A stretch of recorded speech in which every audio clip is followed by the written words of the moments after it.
Hi, I'm Tim, and I'm an IB Year 2 student, and I'm from Adelaide in Australia, and I'm taking IB in November this year. Hi, I'm Nehir, and I'm an IB Year 2 May 22 student from Turkey. My name is Maanyav. I am a rising Year 2 student from the United States, and I take my exams in May 2022. I am Daphne. I'm taking IB in the Philippines, and I'm an IB upcoming Year 2 student as well. So our next question is, were there any subjects that you regretted taking and why? All right, regretted taking versus regret taking. So, Maths HL, definitely. I don't know if that was regretted or still regret.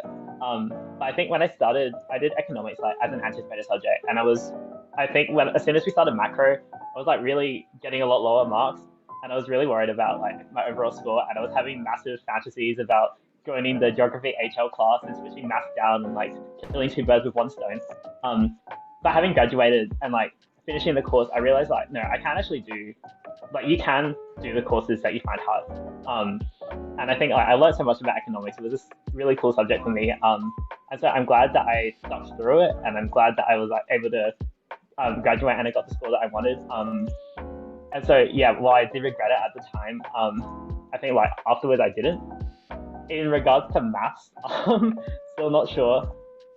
Yeah, I'm not planning to use maths in my future, and so I'm not really sure why I'm taking an HL, but see how the exams go.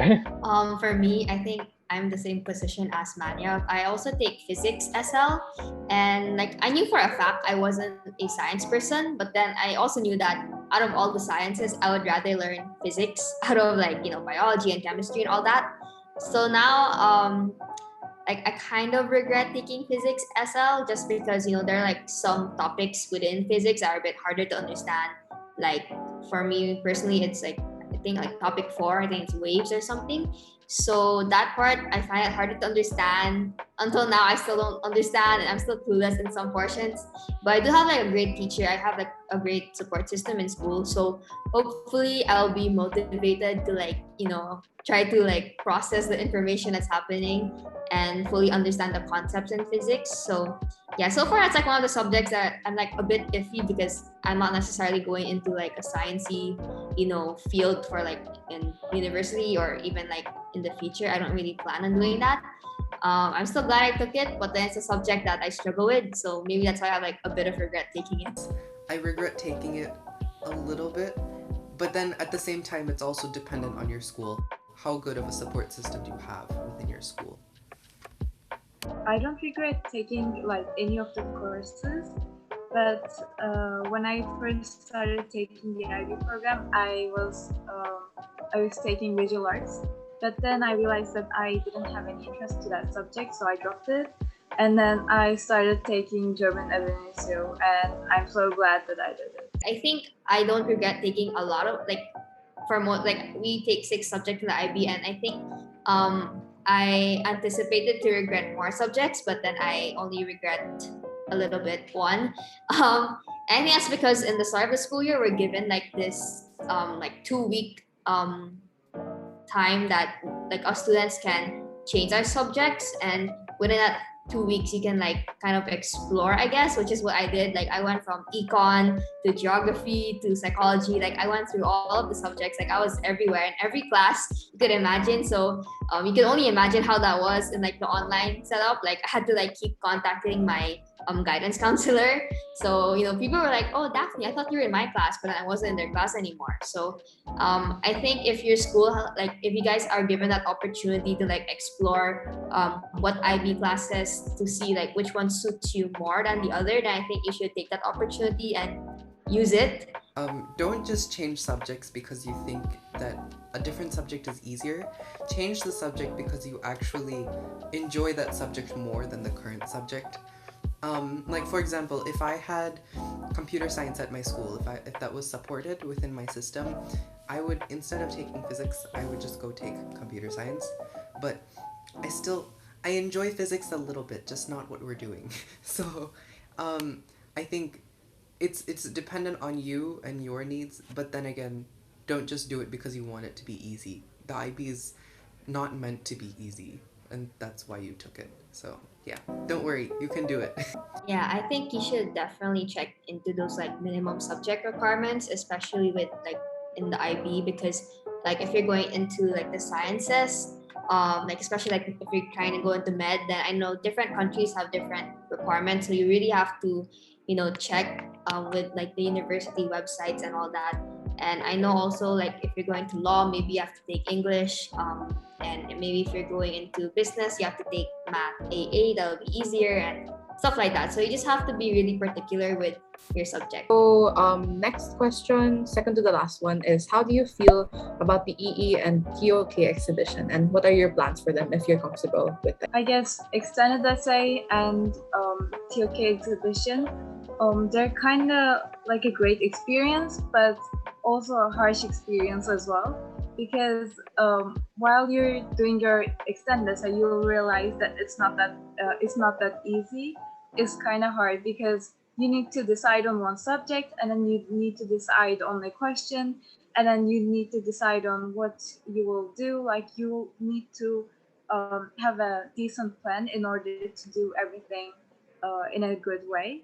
The cool thing about these tasks is you can really like shape it to be what you want it to be. And even the talk essay, like it's a thing about knowledge, but I got to write about like music and the arts because I'm a musician and I don't take music in the IB. But it was really, really fun like exploring that side of things. And this in my extended essay, I had like this big dilemma about what subject I do my EE in because everyone told me don't do a science EE, don't do a science EE, and I was really worried about my prac going wrong.